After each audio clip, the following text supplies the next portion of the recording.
Okay, we move on to our final session. And what a great session we have lined up for you. We've got an amazing panel here, superstar team, except from Carlo. And unfortunately, Nigel can't be with us, so you've got the more attractive younger version of him, which is myself, Richard Kennedy. So, big thank you to Carlo, Pepe, Matthew Bunce, Hani, Aita, and Akram Assaf for joining us this afternoon. We're going to be speaking about winning the talent war. Do we build, do we buy, or do we partner when it comes to AI? And what areas each suits best. And with the new AI-driven opportunities, you do need the right talent to make it a success. With such high demand, there's obviously a big barrier of adoption. There's lots of people on LinkedIn where their title says AI expert. Who really is an AI expert? It's changing every single day. You could be an AI expert today, and everything's changed tomorrow. So how do we stay on top of that? How do we make sure that we're upskilling the right people, finding the right people, partnering with the right people, and partnering with the right technologies? And that is what today is going to be all about. So let's get started. So Matthew, we'll come to you for the start. What circumstances is it best to simply just pay to outsource to a company? Does this make more sense depending whether you're a startup or whether you're large, like an enterprise? Who does that suit best? I think it's more about if you've got clear outcomes. Partnerships and outsourcing will always be based upon outcomes. If you try and do it time and materials, you'll spend a lot of money, you'll not have any clear outcomes, you'll not have any clear deliverables. So where you can take a distinct piece of work and you can hand it out to a partner, to a contractor, or another organization that they can go away and deliver that within very clear guardrails, I think that's the opportunity. I think if you try and outsource everything, especially as a startup, your costs go high, you lose the control of the vision, and you lose the potential to develop the IP and the skills in-house. And Carlo, you work in partnership with teams at lots of different firms. What circumstances is that the best option? Outsourcing, you mean? Yeah. A lot of, no, not a lot of organizations. I'm going to say almost every single organization is so focused on the day-to-day that they don't really see the wood for the trees. And it's very difficult sometimes to afford yourself the time to look in the mirror and see what's working, what's not working, so that you can come up with a business need that you can then potentially develop into a use case that AI can solve. So, and even, actually I saw a post on LinkedIn yesterday that I shared with an AI group that I'm on, and it basically said, I mean, it made me smile because Koshima is a consultancy, but even consultants need consultants because they can go out and fix other people's problems, but very rarely do they afford themselves the time to look internally. And so I think that all feeds into the simple answer, which is if you can get an external party to come in and work with you to identify the right areas, justify those areas in the right way, then you can take a call, right? Do you build internally? Do you work with partners? Definitely do not build POCs, time and material. That's just a blank check and robbery. So I think there's a balance, really. Great. And Hani, building internally and that internal capability, when does that make the most sense? I guess the idea is very simple. When AI is becoming part of your competitive advantage, when AI is helping you into building a longer-term differentiator, then at this moment here, you don't want to just rent out your future. You want to build it so you own it. But that does not come very simply here. Obviously, this requires some bigger commitments all the way from leadership to data governance to what have you, all the different elements here to need, and more specifically into talent retention. Because the last thing you want to do is start building your own and then have your talent go give it to somebody else. And so this is here a bigger, and I think the speaker before I sent it to that, it's a bit of a bigger thinking, should I build it internally or not? It's actually an organizational commitment. And to say, yes, I want to build it, but then I need to make sure that the whole governance of that build-up is actually there. And as I mentioned, I mean, at the end of the day, if it's really adding your own value differentiator, then you don't want to be locked in with somebody else on this. I'll add, though, this isn't a question of build or buy. Or partner. Or partner. If we take the build or not build, that's also not particularly true, because there's so many facets to this, right? You can take an underlying technology and you can build upon that. You can take a service offering that's built upon an underlying technology and customize that. So it's multifaceted. It's not black and white. Yeah, I think you're right. And I think there's different inflection points as part of the journey as well, where you can choose to partner or build or buy. And it's not just A, B, and C. You can come back and revisit. When you're initially coming up with a product, when you're doing the POCs, internal resources, those skills, getting that vision right, understanding where you want to go and making those mistakes. Because you can kind of control the cost of those mistakes because you're controlling salaries and your cost of your employees. But go out to a partner and go, we want to build this. They're going to, great, let's build this. And then 6 months later, you've spent a load of money and you've not quite got what you wanted. But when you get to that point where you need to scale and you need to bring in governance, you need to bring in efficiency, that's your next point when you go, right, who can we partner with? Are there efficiencies of scales? Are there people already doing this well that we can leverage to be able to learn from and actually develop our own capabilities by partnering with them? And building internally, and perhaps Akram, this is a question for you.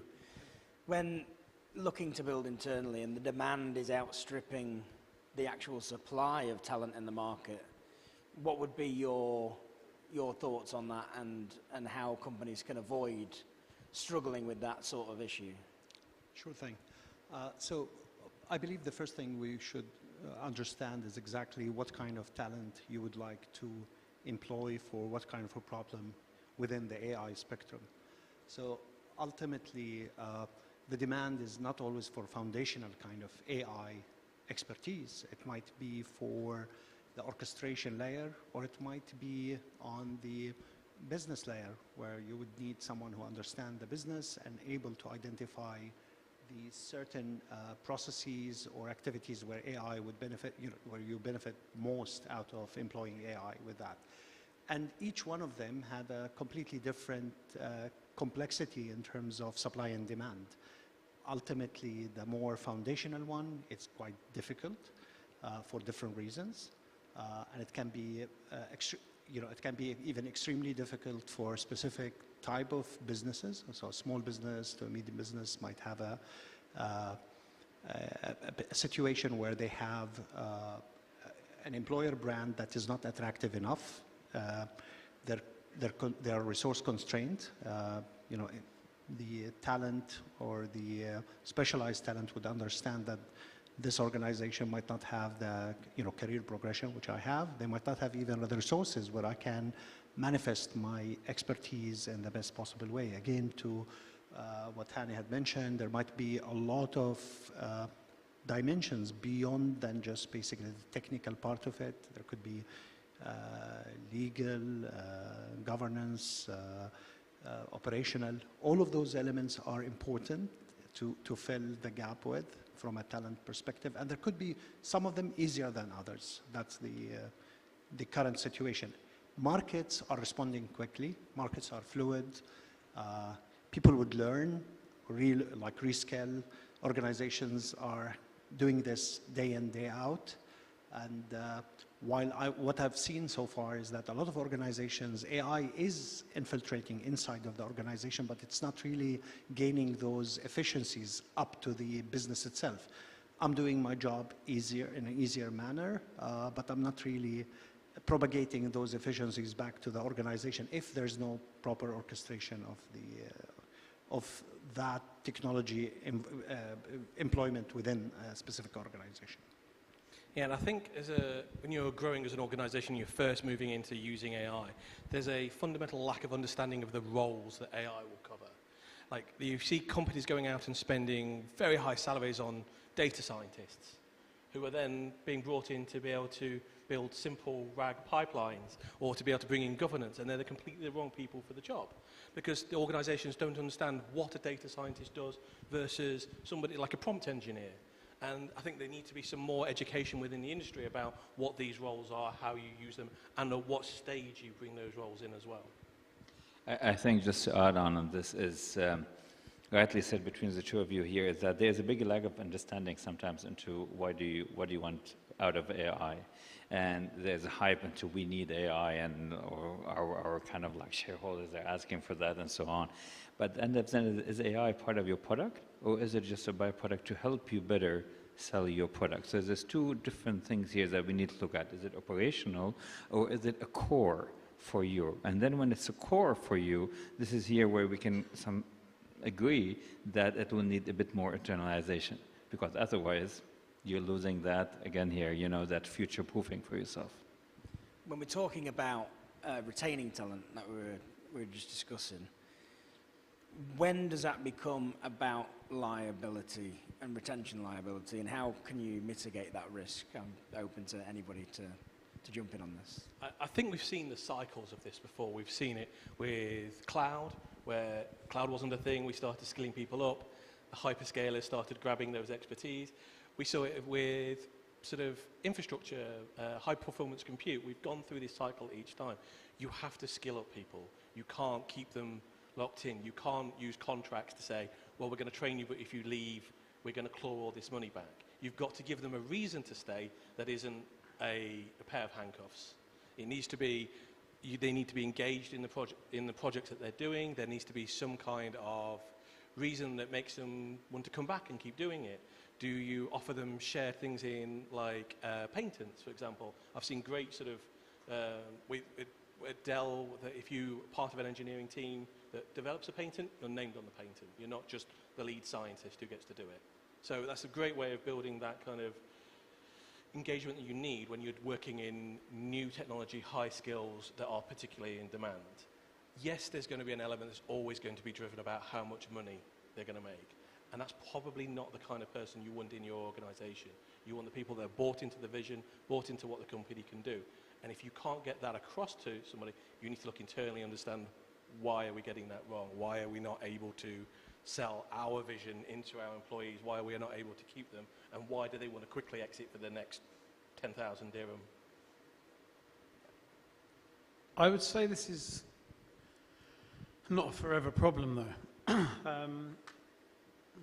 AI is not new. This generation of AI is 3 years old. And it's, as one of the earlier panelists spoke, this is an exponential curve, and we are now entering that steep bit of the curve.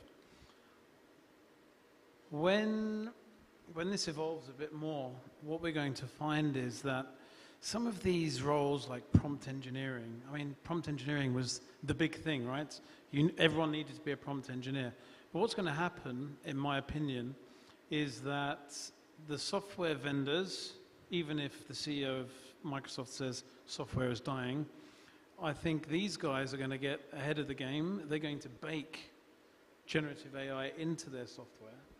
And so the need to be able to wield the wand to get generative AI working for you is going to be at a lesser extent. It won't disappear, for sure, but I think what we've got now is we've got a need to develop the talent to be able to use these tools on their own, together as a team, as an organization. But the reliance on individuals using this is going to lessen and lessen and lessen, I believe. So I would like to add here, the first thing which everybody may be agreeing about is the nature of the area, whether it's tertiary or support versus it's a core to the business, indicate how much you would like to go deep with AI. So that is the main driver. Now, certain businesses are on fundamental risks, I have to say, because they're not going to be able, like small businesses that have been operating shielded by their locality, legal structure, and manual kind of complex operations that are currently being replaced with AI. I guess they would have to rethink their model altogether. So, let's be very, real and front about those kind of challenges that some of those businesses are facing. But there's a lot of other businesses that have actually an advantage still for being local, for working with a specific domain, let's say legal or finance. And there's those kind of protections that are preventing the major players to come quickly to your market because of those barriers. But that could put more pressure on you as an organization to hire those foundational kind of AI. So if I'm working, let's say, in legal or in finance, and yes, I'm protected in terms of data privacy and locality, I would still have to develop and build something localized that might be deep, and this is an investment on its own. So those are the kind of industries which have an advantage and a disadvantage at the same time. The disadvantage is that they have to invest in deeper kind of talent, while the advantage on the other side, it's a shape of a protectionism that would help them navigating through this very turbulent time. So that's first. Second, there are the orchestrators, I would call them the most important maybe talent, skill set in, and we run platforms that is centered around effectively talent platforms all about specific skill sets. So the group of skill sets that are important for every industry and every age actually. And I would say agency is the most important skill set today. It's the one that would know which kind of prompting or contextualized prompting that I would need to build. It's going to change because the model is changing, the prompt will change, and you need that person who continuously able to rethink, remodel, and rebuild for the new status. And not someone who would basically sit behind and say, all is set, we could just operate a solution or an IT solution and it would take care of the business. So those kind of skills are very important now to have within an organization. These are the skills that would lead an organization to success more than the deep technical know-how of AI in most of the organization. Now, if you are an AI startup, yes, you need an expert data scientist, you need a deep, maybe large language model expertise, and you need maybe lots of data, access to data, but that's not everybody's job. It's not necessarily everybody's challenge. You're going to find a lot of organizations, they don't need this, and all what they need is maybe a good agentic system that has the right guardrails. That's why, by the way, legal, the first success in AI was the acquisition by Bloomberg, which is a legal organization, because the founder of that legal office knew how to reel the AI, surfed on this beast of capabilities very well to produce a meaningful output and meaningful product. So your skill sets, your previous skill sets will come to aid you. Again, to what people, it's even technology people being structured in their approach would definitely help in producing better results using AI in the solutions they're delivering. Yeah. I mean, if you ask Google or ChatGPT now, I guess, where is the best AI talent? It's probably going to say something like San Francisco, London, all of those big cities that have always been synonymous with tech, but there's so much happening here in Dubai and the GCC. There's other people tuning in from around the world on the live stream. How can they attract the world's best talent to come and join their business or their startup to come and work on when it comes to an AI perspective? So I guess, if I may maybe take on that because of being in the field, I think there are four main challenges. Again, I will rehash them. First, it's an organization, and I'll talk about the production of the talent, but let's say in terms of attracting talent. So there are four main dimensions. There's you as an organization, the micro level, that you represent on your own and in your, let's say, category of business. There's the second thing, which is the geography where you operate. That's a second tier. The third is the domain where you, like, you know, are you in legal or are you in services or are you in retail? Like that domain might indicate. And fourth, how much of your core unique selling points are core AI requirements or not. So that's on the demand side. The complexity of how much you would require, what type of talent would be shaped based on those dimensions. Now, the talent itself, I have my own take on this. I think yes, now definitely. Silicon Valley, China, India, but also the foundation of this, this new innovation is not really far off from your high school students. A lot of the top talent are young talent that just came. Some of them dropped university, so they're not really continue. I'm about to finish a degree in data science in December, and it's from a top university, but still I think this could have been done much better when I was in high school, because it's foundationally, it's the linear algebra, it's mathematics, it's your statistics, you know, added to it maybe technology, and my experience with that could really help, but in general, the foundation for it, it's accessible for most nations. And if you see a lot of the innovation in the field came from some of, you know, possibly from Eastern Europe, China, it's like where they had a lot of focus on math in the last 30 years or 40 years. And a lot of innovation came from that part of the world because it's foundational in nature. That's why I believe, or I trust, that most nations would be able to produce very soon great talent across the board. And it's not going to be just, you know, I remember when Sam Altman came and basically made it as a barrier no one would be able to access, and then DeepSeek came to just basically crash that. It tells us that, you know, there's a democratization of talent coming very soon. Before you answer, Matthew, I've got something that you can add on to what you're about to say, which is what's happened with Donald Trump and the US and the H-100B visas.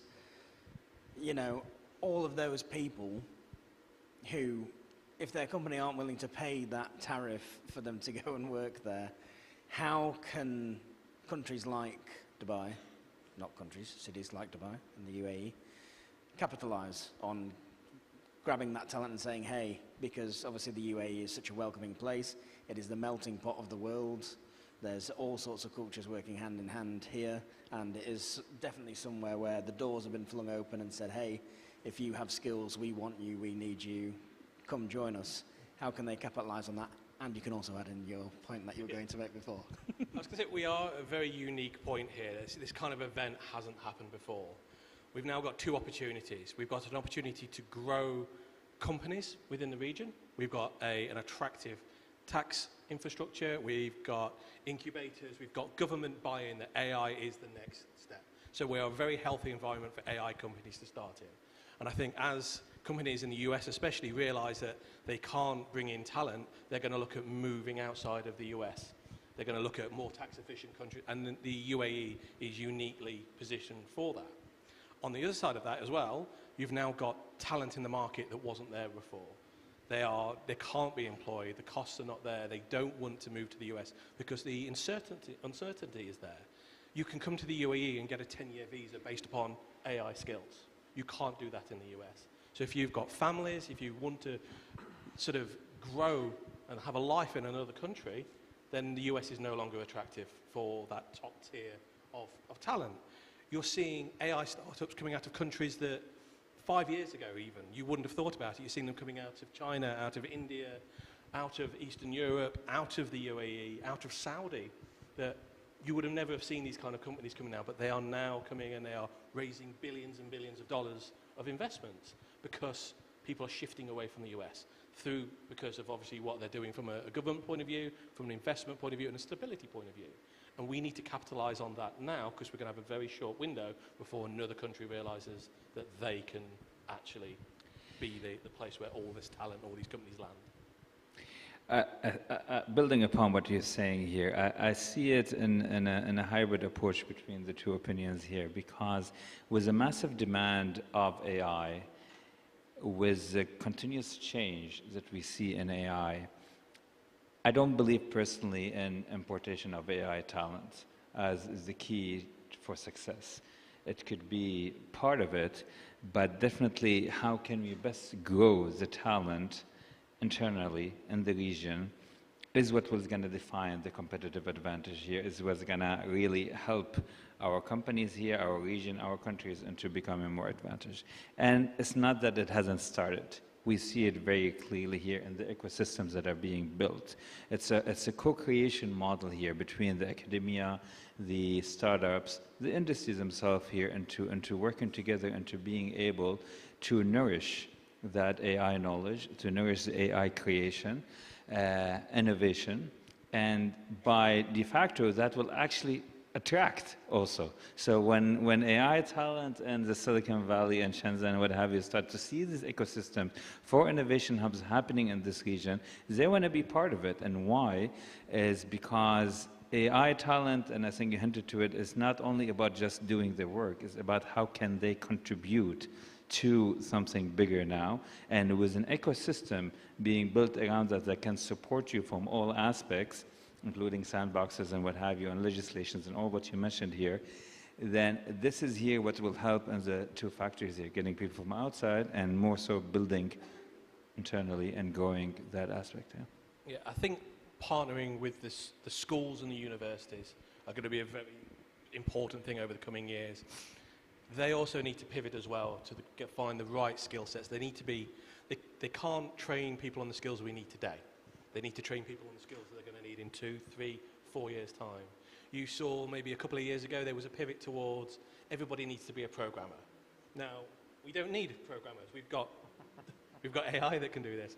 Game development was a big push out here as well. That was going to be something that didn't quite come through. And so we need to be thinking from schools, from universities, what is next? And sometimes we're not very good at that. So we need to maybe spread out to be a more generalist. You mentioned before, the agency is more important than the individual finance skill set. So do we create a generation of generalists? And is that going to be the most sort of effective way? Or do we need to go down to the side? And AI savvy people as well. I mean, my son is 11 years old now, and part of his curriculum is AI now. I mean, and part of his extra curriculum is creating AI innovations. You know, and obviously that is, we see it now and we put a smile on it, but if you look at it, I mean, as it builds up throughout the next 10 years of his schooling that is remaining or so, then he will graduate from school, I'm not saying university, at least AI savvy. And that will put him potentially, when we go into the real work landscape, into, yes, I know AI, I might not be an expert, but I know, and that is the biggest gap we have now in our workforce as well. You know, it's just like, why is there's a lot of it? I would say resistance to it, you know, resistance and so on. You're seeing a shift away, especially within schools, from maybe even a year ago where AI was banned within schools. You couldn't use ChatGPT to do your homework. So now it's actively being encouraged. Use it as a revision tool, use it as a learning tool, use it to create, but you need to understand what you're inputting and what's coming out of it. And I think that's a very important shift now. And this is a key point. So when we're talking about building AI, who's building AI? I mean, there's very few companies building AI. And actually, when we talk about AI, we're talking generative AI, right? So if you're building generative AI, you're not. You're building the large language model, the foundational model, right? Not many organizations doing that. UAE, what have we got? 3. There's Jace, there's Falcon, and I think there's another one recently. So there's not many people building that. What they're doing is they're building on top. And to build on top, you're not building something you're going to sell. What you're doing is you're using generative AI as an enabler to solve a challenge. So the people, the talents who are building, they need to understand the business challenges, or the business challenges need to be explained to them so that they understand it in a way that they can solve for. So actually, when we say talent building AI, let's be a bit more specific. It's talent building on AI, and it's talent building alongside the business with AI, on AI, sorry, to solve a certain problem. If we go to SMEs, Carlo, perhaps you want to take this. How can they avoid the big enterprises coming in and stripping them of their best talent? If you have a startup that's doing something amazing and cool, and then somebody comes along and says, yeah, that's great, but I can pay you 20 times as much money to do something with a whole team helping you. How can a startup compete with that?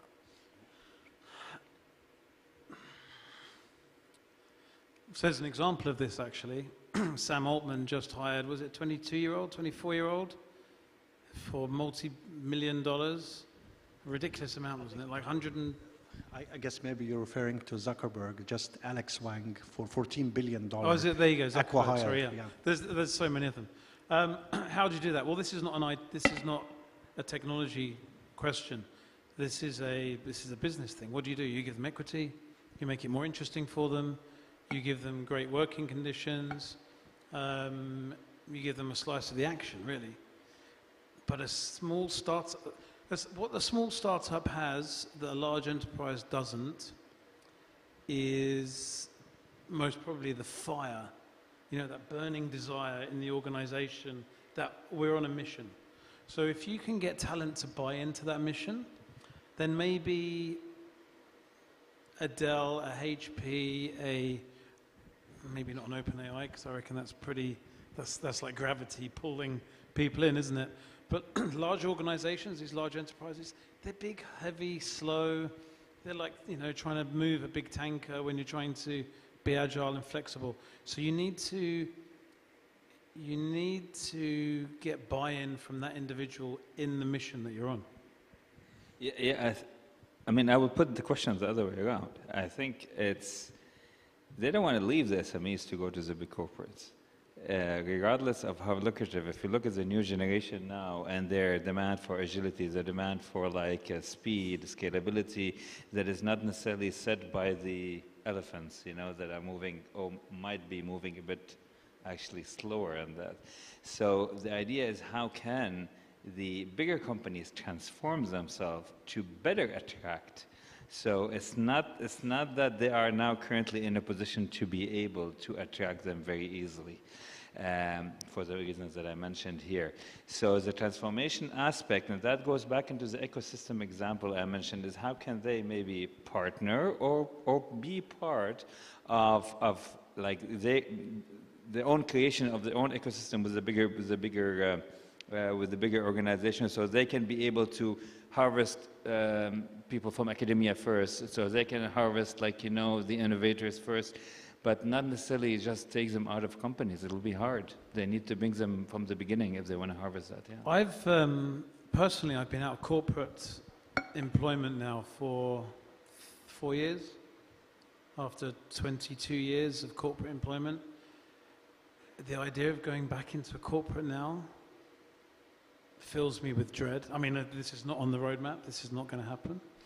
I saw a meme on LinkedIn a few months ago of a corporate boardroom and Big Bird from Sesame Street on the boardroom.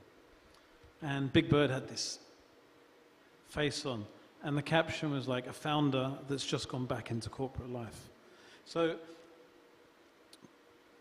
people who are employed in a startup, as Hani says beautifully, are probably not the right candidates to go into a large corporate enterprise, but money talks.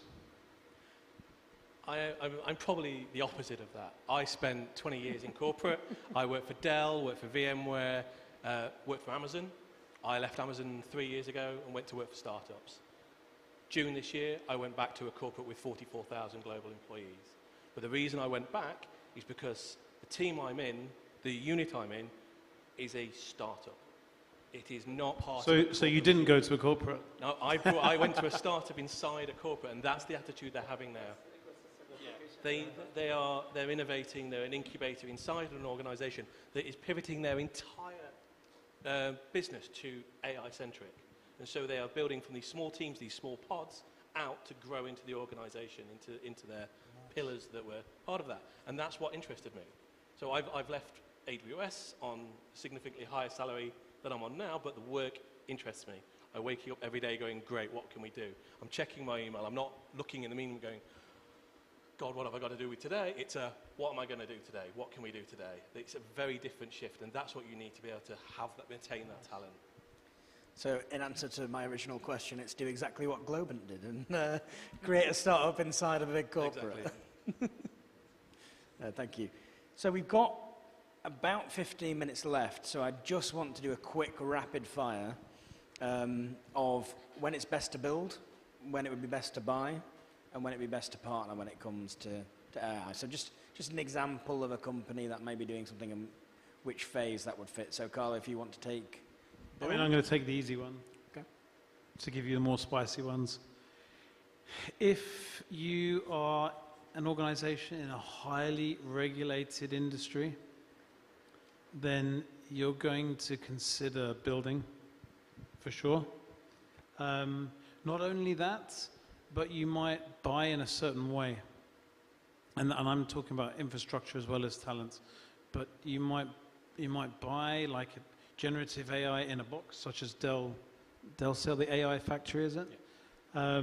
That can sit within your data center. It's not connected to the outside world. It's not run by Sam Altman or anyone else. So that's potentially when you would buy. I think you can try and bring it down to its core essence. You build if you want to differentiate, you buy if you want to scale. And I think those are the two things. If you can sum it down to that, I think that's a really easy binary decision point. I would need to echo your words here. I think differentiation is the main reason of building. Yet again, there was a comment in the earlier session here. Every single industry will need to adopt AI. So adoption of AI in general will put these questions at difference based on industry. A retail industry, for example. Yes, they might need to build AI, but the AI could be done for the design of clothes, for example, something totally different than what we are thinking for now in terms of AI. Whereas the AI of supply chains, they don't need to build it, you see? So it's not a one answer to all the company needs. It's based on what is your differentiating factor that you need to build AI for, and the rest you can just buy and integrate and so on. So it depends on industry. Yeah, I guess we're converging around the same thing. Like you have to, buy what is not really a core component, where it's a differentiator, and you need to be on the level field of your competition. So you don't want to attempt to build in something that has accumulated the intelligence of the whole world to build, to make it an available service. So you don't want to go in that direction. That would be a big mistake, honestly. But for your core differentiators, you would need to consider possibly partnership or buying. You could partner with like experts. Maybe you will have control of your own data, a bit of regulations that would protect you as well on that front. That would make you able to gain an advantage in this field. So yes, build for what is a differentiator and buy what puts you on the level field. Perfect. And just a last word on this here. Remember the locked into your vendor clause here, so when you're buying, make sure that the buying is more of a partnership. Because if you are actually locked into what that vendor is able to do, and your agility is speed, you just put them, rest in peace, So this is important, this is here where we see a lot of people in the past, I would say, not nowadays, because there's a bit more knowledge, have been, well, this is what my vendor told me I can do. So yeah, because I work in transformation, I said, but who said this is the end of it, So that's very important to avoid being locked into what the vendor can do versus what you really want to do at the end of the day. I think one thing to be aware of as well is that you do not want to be paying another company to develop a product that they can then sell to another company. You need to control the IP. Okay, it's good, they've got building blocks you can leverage, but you don't want to be giving them money to develop the next generation of products that they can then go and sell, unless it is a true partnership that you go to market together. You don't want to go, okay, thanks very much for doing ours, and then they go and reuse it. So you've got to think about how that will work when you partner with another organization. Yeah, that's a great point. We have about 10 minutes left, so if we have any questions from the audience. Rob?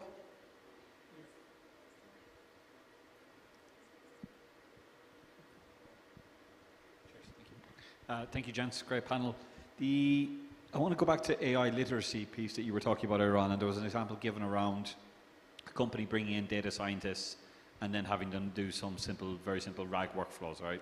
That comes from a place of they don't know what they don't know, so they've just gone out and hired. When we think about AI literacy, but think about that same kind of thought process existing, they don't know what they don't know when it comes to AI literacy. Where would you recommend companies start, or where's the best place to start when it comes to that around upskilling their team? I think the organisation needs to identify the use cases first. I think they need to work out what they want out of AI. Every organisation I've worked with that has come to me and gone, we need AI. You've gone, why? They went, well, because I've been told to do AI. Has never had a successful pilot, rollout, or achieve what they want to do. Every organisation that's come and gone, well, actually, we've got this process, we've got this problem, it's not as efficient as we need to, we think we can optimise it, we want to be able to do this, and this is the outcomes that we want, are generally more successful. And I think that's where you need to get an organisation to. Educate them on the use cases, educate them on understanding what can AI do for them, rather than how do I bring AI to an organisation so I can tick a box. For me, the complete logic in what you're saying, I don't disagree with it. I have another view though. What AI can do or can't do in terms of getting a business to understand what they don't know, I think is not irrelevant, but I think it's secondary. It all comes down to what's going on in that business. Where are they able to optimize? Where are they able to fix a leaky bucket? Where can they capitalize on missed opportunities? When I go into business, I'm looking for 4 things: goals, objectives, challenges, missed opportunities. And then actually, you might identify 5, 6 of them. Which one do you do first and why? So you need some sort of framework to be able to prioritize in terms of business impact, and then look at the technology. Unfortunately, that's not the case in majority of the clients. And given that we are in the same domain here, it's unfortunate, I would say, first of all, into the misuse of wording between AI and automation. And a lot of times, sometimes you see a client looking for automation and labeling it as AI. And I personally tend to hate to use the word AI because it became like so gimmicky, you know, it's just like AI, but really it's do you need an intelligent analysis that will actually recommend that? Will you accept the outcome of AI as part of your solutions and decision making, or you are just seeing it as a nice to have next to you, you know? And that is here the main differentiator between automation, because you tell them exactly what to do and what not to do, so you know the rule of the game before. With AI, you would need to accept that the outcome might not be something that you are already thinking of. Otherwise, why are you doing AI, right? And so back to your word here, understanding what the client or what the company really needs in terms of output, impact, is the hardest thing that we're facing on a daily basis. And why? Is because they're only thinking about now. And the hardest thing is to take them to think about not too far, a year in advance, 6 months in advance, a year and a half, 18 months, because the world is changing, you know, and they can't. And I label it future-proof yourself. And unfortunately, that is falling a lot on flat ears sometimes, and saying, what do you mean? I'm happy, I'm making 20 million today. I say, yeah, but you're not going to make 20 million again next year if you keep doing what you're doing now. But that's next year's problem. That's next year's problem, right? A lot of organizations, they can only afford to look a couple of meters in front of them. Like, when we have these, it fascinates me actually, because when we have these conversations, we're looking at this from an idyllic perspective, right? In an ideal world, you would want to be doing your due diligence, look in the mirror, get the consultancy in, understand what's going on, what's not going on, where is it good, where is it bad, where can it be better. But organizations generally don't give themselves the time to be able to do that. So, yeah, 20 million today, maybe not 20 million tomorrow, that's tomorrow's problem. Sometimes. It's wrong, I know it's wrong. But I think we've got to contend with this reality, right? So there's push and pull. This is a counter-argument versus AI. This is here where AI might tell you an answer that you might not like, you know, and this is here where we tell them already, listen, if you continue doing what you're doing now, it's not going to work. I was like, oh, really? So I don't need your services. Thank you very much. Yeah, we'll change tomorrow. We had another question at the front. Hi, great panel here. I'm Harshal from India. We are a large company, and I'm going to give you a realistic, real-world situation and try to figure out whether to buy or build. So we are a 90-year-old organization, 5 different companies in it. 4 are traditional: engineering, foundry, pharmaceutical, and manufacturing of stationery. I am the CEO for the 5th company, which is business automation. Okay, so we've made AI tools and sold it to our customers. I have 2 problems. I need to lead the transformation within the organization, that's the other 4 companies, and create tools and sell to my customers as well. What do I do? That's easy. That's an easy one. What do you do? You've got 4 companies and an automation company. So the automation company works inside the other 4 companies to solve problems. Well, should do. From the little I understood. Don't kill me as I'm going out the door.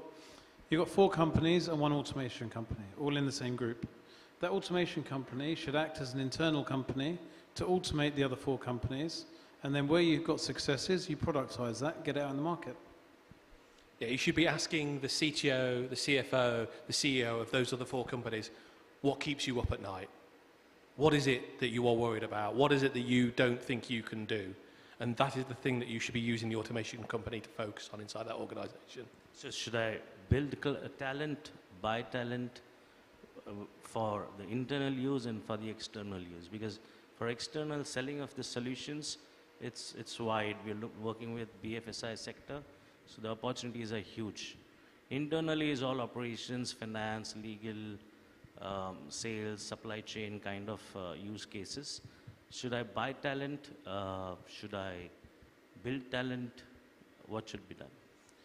If I may add, I think your proof of concept, as reiteration of what you said, is if you're able to sell it to your own other 4 companies and make an impact, then you already have a product that a million other company would want. And should you buy, build, or partner? It's going to depend. It's going to depend on the use cases.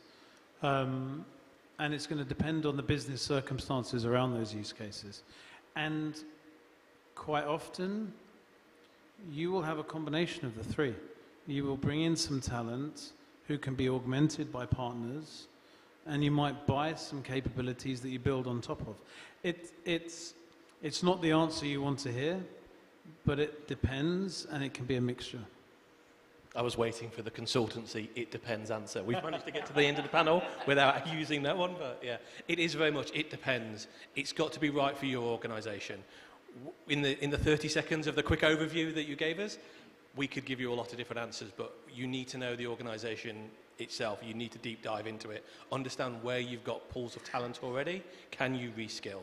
Or are you going to have to go out to the market to bring in new skills as well? Where is the talent inside your organizations? Sounds like you've got a huge amount of industry knowledge. Can you retrain those to be able to focus on what you want to do from an AI and an automation point of view? I mean, that's a gold mine, isn't it?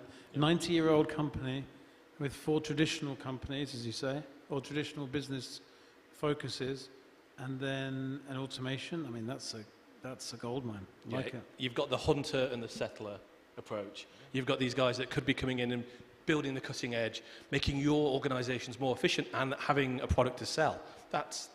I bet every company in the world would love to have that as a problem. They're a bit like you as well, because they got a startup in a traditional type of business. Exactly, Right? yes. Have any more questions? One in the middle here.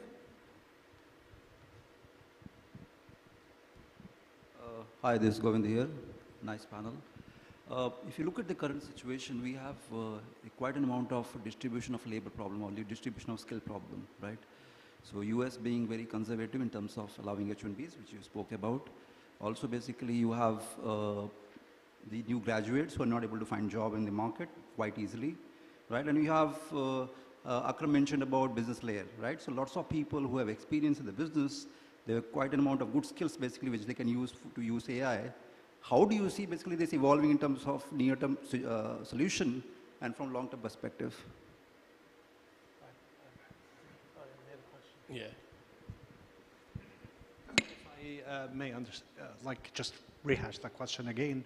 So how do you make sure that the talent within the organization, let's say, which is focused on the business side, capable of employing AI or trained to do that? No, see, I'm taking a step back basically. So let's take a step back. We have a huge distribution of skill problem now. Yes. New graduates, right out of college, not able to find jobs basically into the market because people There's want a to go- shock, yeah. Exactly, there is a shock because of AI. There is a vibe coding, people can do vibe coding and do startups. That's also happening at the same time. At the same time, we have lots of experienced people in the organizations who know the business domain, but possibly they may not know AI or how to use AI, right? And basically augment their work and drive value out of it. How do you see this problem, which is distribution of labor issue, which is happening in the market now, to resolve in the near future? And you mentioned about skills of the tomorrow, basically. Where do you see this going into the future? Clear. So, there's a report that just came out in September from World Bank. It was looking to the US market and predominantly focused on lots of industries that has been affected by AI. And it's clearly affecting technology. And I think in India as well, there's a major effect due to a lot of the companies that even operate in the States have been using companies in India. The findings now is like 12% reduction in total number of hires for fresh grads. And there's a 9% growth of hires for the experienced people. So the reality till today, AI for intelligence to power a human being is still more capable than any of those solutions till today from power consumption. A lot of the knowledge is still accumulated at that skill set, like skilled labor, who knows the inner details of specific business process in a specific region, in a specific case. And there's a huge opportunity for employing enough of that logic or that knowledge into new models, reinforcement models or whatever, that could really make that intelligence much more generalized, and it's basically used at scale. Now, for the fresher grads, the retraining, that is the opportunity for it, is that the energy that comes in from this newcomers is what is required to avail or develop or design all of the, specifically in technology, like there's a lot of data engineering work that would need to happen. And again, this is not going to happen by itself. AI is going to help a lot with this, but you need still a lot of new talent. So there is a lot of training and development opportunity or reskilling for this new fresh grads to help out with the experienced people. It's not going to be the experienced person will not do the legwork of working on data, analyzing data, preparing data. So if we're talking on the technology side, now on the business side, where people are working in services and the report here does not really cover this as well. It's still focused on the technology roles predominantly. The effort of preparing and guiding any new technological innovation in AI still is very much dependent on supervised human intervention till today. Now, there are a lot of thought process about the fact that synthesized data synthetic data is coming to replace. But for now, at least in the interim, this is what an opportunity, what posed as an opportunity for this new fresh grads to come to help a lot of organizations in building their strategies, specifically with experienced folks within that organization. Yeah. I think we have to also, at some point, face the reality that this is not a challenge that can be solved 100%. I think that's a reality, right? You get global leaders talking about universal income in the far future. So we're not going to be able to solve for this 100%. And what's going to happen, in my opinion, and this is only my opinion, is that every year we're going to get an even greater challenge at filling employment. Not filling employment, sorry, at employing everyone. And I think it's just going to get bigger problem. And at some point, it will be a challenge that governments and the world gets together to try and help. Yeah, we can also look at it from like maybe a positive, like there's a lot of... I don't want to be doomsday, but I'm just trying to give... There's a doomsday scenario, but it's also, I guess, people will have more time at hand.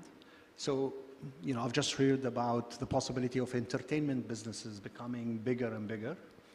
So that's one of the things that, you know, philanthropy, UBI, there will be a reformation, and you know, honestly, I believe it will.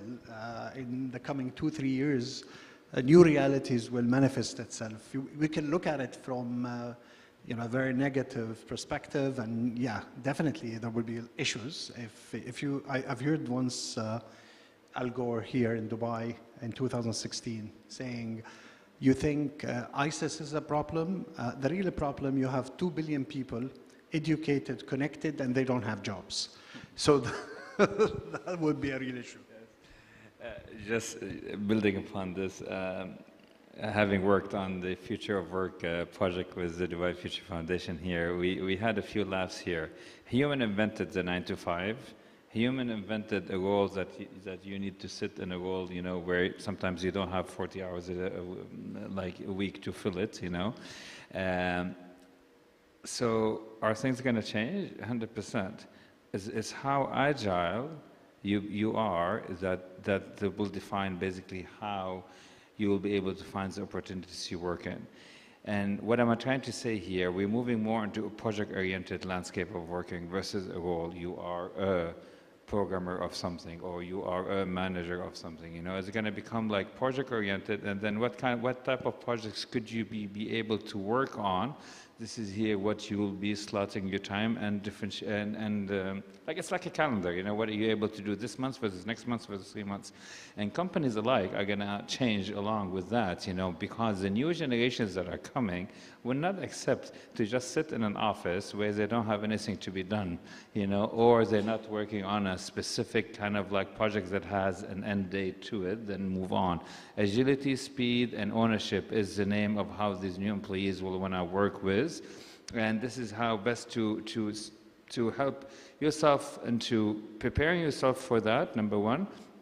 Number two, I can talk about us who are not going to a corporate job on a daily basis here, is my calendar is now more full than when I was in corporate. And why? Is because I allowed myself to think into multi-different dimensions and working into multi-different projects here that is first of all more enjoyable to me as a person, and second of all, I see I'm contributing more and I'm learning way faster as well. So is there one answer to your question? All of us are saying almost the same thing. The world is going to change. It's how it's going to change. We are still yet to see. Depends. Depends, yeah. If you take an example for one of the big four companies, for example, PwC, KPMG, they have put a hold on their graduates. They're not taking the intakes this year. They're deferring them to next year because they've thought, well, we can use AI for this. You saw from Deloitte in the press, I think yesterday, $400,000 paper that they wrote, completely written with AI. They've now had to refund the client because it was obvious. They are eating their own lunch. They are going, we'll be more efficient, we'll make more money, we'll have more revenue. No, you won't, because the clients realize that they can do the same thing you're doing themselves.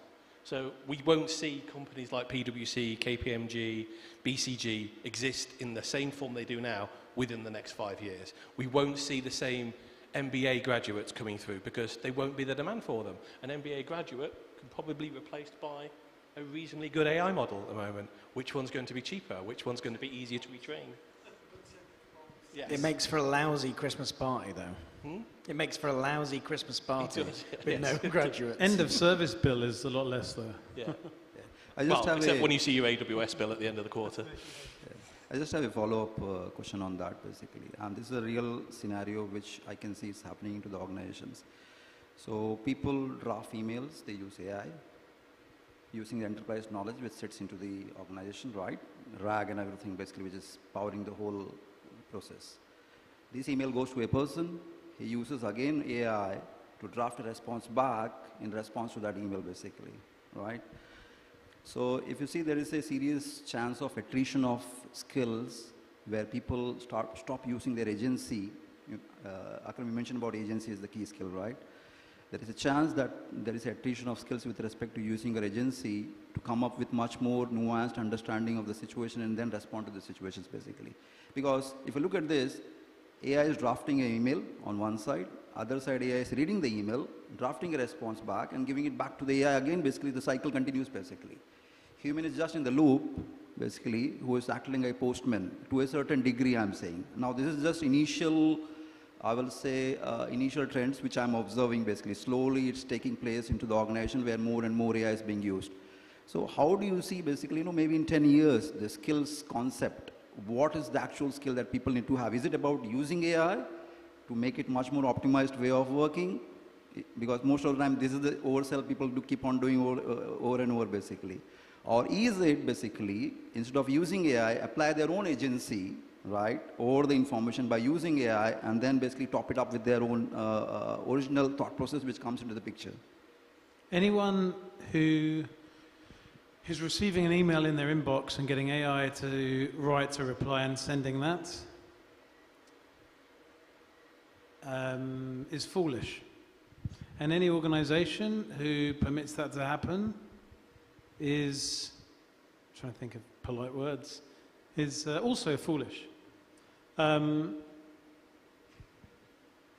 We scream from the rafters, minimum of an 80-20 rule.